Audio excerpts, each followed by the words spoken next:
He later alleged that the Mount Weather computers described as the best in the world can obtain millions of pieces of additional information on the personal lives of American citizens simply by tapping the data stored at any of the other 96 federal relocation centers. I know from my stint with the Office of Naval Intelligence that these dossiers consist of information collected about American patriots, men and women who are most likely to resist the destruction of our Constitution and the formation of the totalitarian police state under the New World Order.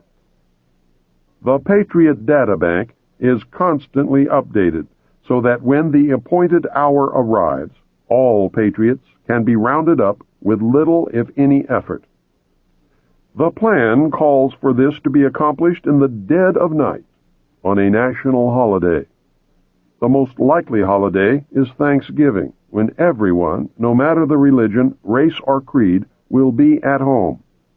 The targets will be ripe for the picking after a heavy meal, maybe some alcoholic beverages, and during a deep sleep. There is a traitor in the Patriot movement who provides the secret government with accurate names and addresses of patriots who will fight to protect and defend the Constitution. My recommendation is that no patriot should ever be at home or in the home of any family member on any holiday ever again until the traitors have been hung and the Constitution restored as the supreme law of the land. Some sources state that Mount Weather is virtually an underground city, complete with dormitories, private apartments, streets, sidewalks, cafeterias, hospitals, water purification systems, power plant, office buildings, a lake fed by fresh water from underground springs, a mass transit system, and many other astounding things. Several disturbing facts emerge when one researches Mount Weather. One is the conclusion that a complete parallel government exists at the site. 9 federal departments exist there: agriculture, commerce, health, education, and welfare, housing and urban development, interior, labor, state, transportation, and the Treasury. Apparently, at least 5 federal agencies are also in residence: Federal Communications Commission, Selective Service, Federal Power Commission, the Civil Service Commission, and the Veterans Administration. 2 privately owned corporations have offices at Mount Weather: the Federal Reserve and the United States Post Office. There is also an office of the Presidency. What makes all this upsetting is that there is a president and a complete set of cabinet officers in residence at Mount Weather. Who are they, and who appointed them? Where is such a thing provided for in the Constitution of the United States of America?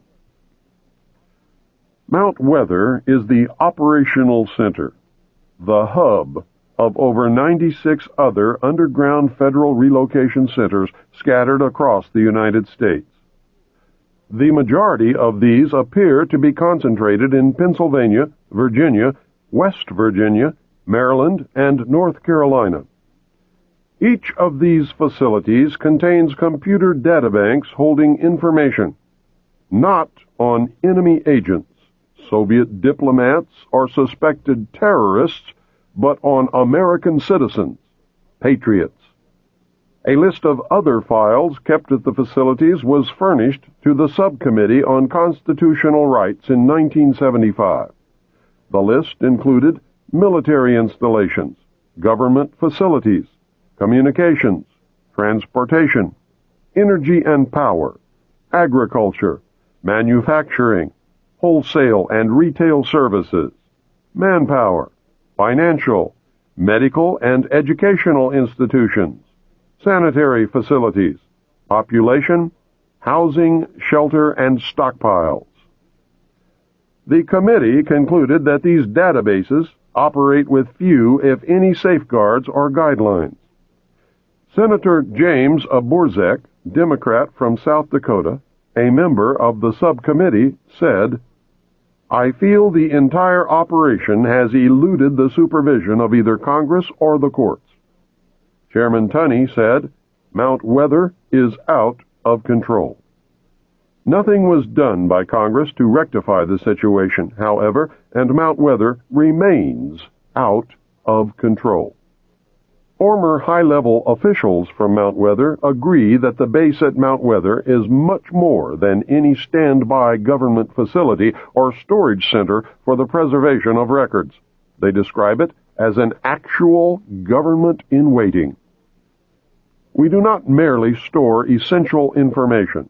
The facility attempts to duplicate the vital functions of the executive branch of the administration. As stated previously, according to my research, this includes a president and all cabinet members actually in residence. Protocol even demands that subordinates address them as Mr. President or Mr. Secretary.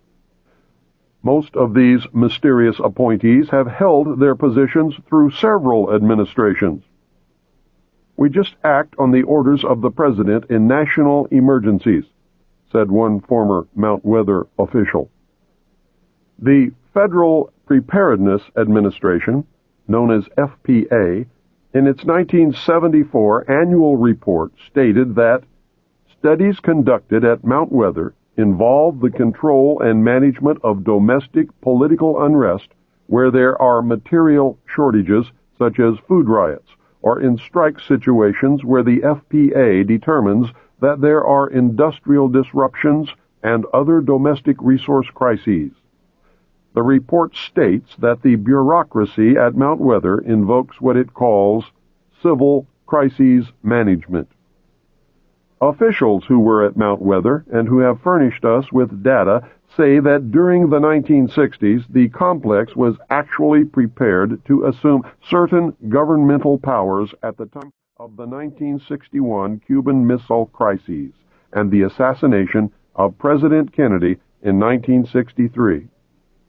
The source said that the installation used the tools of its civil crises management program on a standby basis during the 1967 and 1968 urban riots and during a number of national anti-war demonstrations against the administration by the American people.